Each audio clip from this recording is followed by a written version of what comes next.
वित्तीय वर्ष 2019-20 की चौथी तिमाही में गिरावट दर्ज की गई है। जनवरी से मार्च की तिमाही में जीडीपी विकास दर सिर्फ 3.1% रही है। अगर हम पूरे साल की जीडीपी विकास दर पर नजर डालें तो ये 4.2% रही।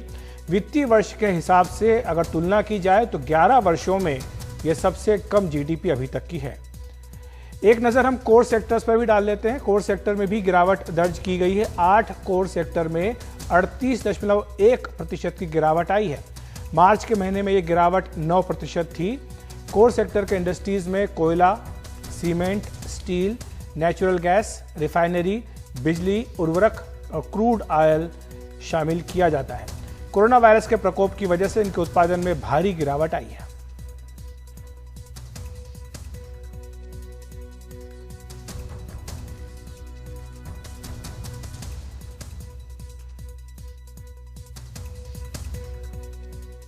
तो रेलवे प्रवासी मजदूरों के लिए ट्रेन चला रहा है और इस पे तमाम आंकड़े आज दिए गए। उस पे जाने से पहले सीधे हिमांशु शेखर अपने सहयोगी के पास चलते हैं।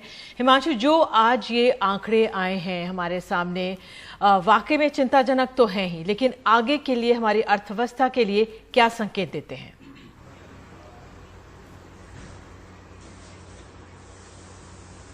देखिए, इन आंकड़ों से दो बातें बहुत स्पष्ट हैं। पहला ये कि इस आखिरी तिमाही में, यानी पिछले वित्तीय साल की आखिरी तिमाही में ही कोविड-19 संक्रमण का असर जो है वो अर्थव्यवस्था पर पड़ने लगा था। 30 जनवरी को पहला मामला भारत में रिपोर्ट किया गया और उस वक्त दुनिया की जो बड़ी अर्थव्यवस्थाएं हैं वहां पर कई गुना ज्यादा मामले सामने आ चुके थे और एक चिंता एक्सपोर्टर्स में दिखती थी। और हमने बजट से पहले ये स्टोरीज भी की थी कि डिमांड जो है यूरोप में, चाइना में, वो बहुत तेजी से घट रही थी उस वक्त और एक्सपोर्ट सेक्टर प्रभावित हो रहा था। तो जो आशंका थी उसके मुताबिक ही ये सामने आए हैं आंकड़े कि 3.1% रह गई जो आखिरी क्वार्टर 4 के जो ग्रोथ रेट थी, और इससे पहले 4.7% थी तीसरी तिमाही में। तो एक जो ट्रेंड था पिछले वित्तीय साल में लगातार अर्थव्यवस्था की गिरावट का, वो तेज हुआ कोविड संक्रमण के शुरुआत के दिनों में, आखिरी तिमाही में।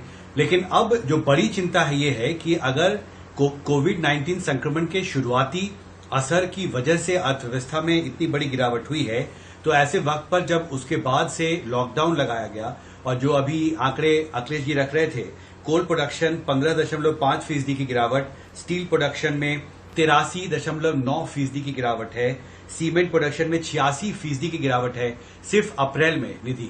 और ये एक संकेत है कि जो पहली तिमाही के जब नतीजे आएंगे नए वित्तीय साल के, तो क्या तस्वीर सामने आने वाली है, क्योंकि 11 साल में सबसे निचले स्तर पर है ग्रोथ रेट। और मोदी सरकार का जो कार्यकाल 2014 में शुरू हुआ, उस दौरान पिछले 7 साल में ये सबसे निचले स्तर पर अर्थव्यवस्था पहुंच गई है और हालात और खराब होने वाले हैं। ये बात जो कोर हिमांशु, एक सवाल जो आपसे पूछ रहा हूं, मैं संक्षेप में जवाब चाहूंगा कि ये जो भी जीडीपी के हमारे लास्ट क्वार्टर के आंकड़े आए हैं, हम जानते हैं कि 25 मार्च के बाद जो है लॉकडाउन आया है, लेकिन इसके बावजूद भी जो रेट आई है वो काफी कम आई है। तो इसका मतलब ये आप मान करके चलें कि जो ये जो मौजूदा तिमाही है इसमें आंकड़े शायद और भी ज्यादा कम आएंगे।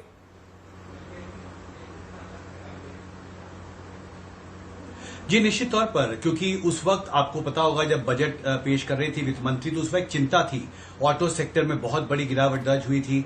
एक्सपोर्ट डिमांड लगातार घट रहा था, क्योंकि भारत में भले ही कोरोना का मामला, पहला मामला 30 जनवरी को आया, लेकिन उसके पहले यूरोप, अमेरिका, चीन में बहुत ज्यादा संख्या में कोरोना मरीजों की संख्या पहुंच चुकी थी और इस वजह से एक असंतुलन था अंतर्राष्ट्रीय अर्थव्यवस्था में।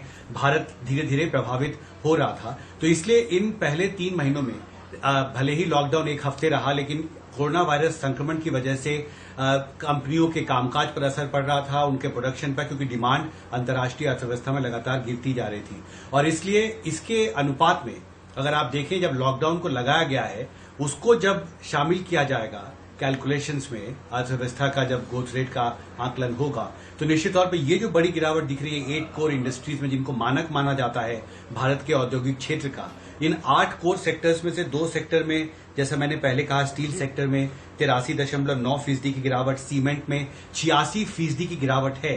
तो ये गिरावट बहुत बड़ी है और मुझे लगता है कि ये जब पहली तिमाही के जब नतीजे आएंगे 2020-21 के, तो बड़ी तस्वीर साफ होगी कि कोरोना संक्रमण के दौरान लॉकडाउन का अर्थव्यवस्था पर कितना ज्यादा असर पड़ा है और रिकवरी में कितना समय लगेगा। बिल्कुल।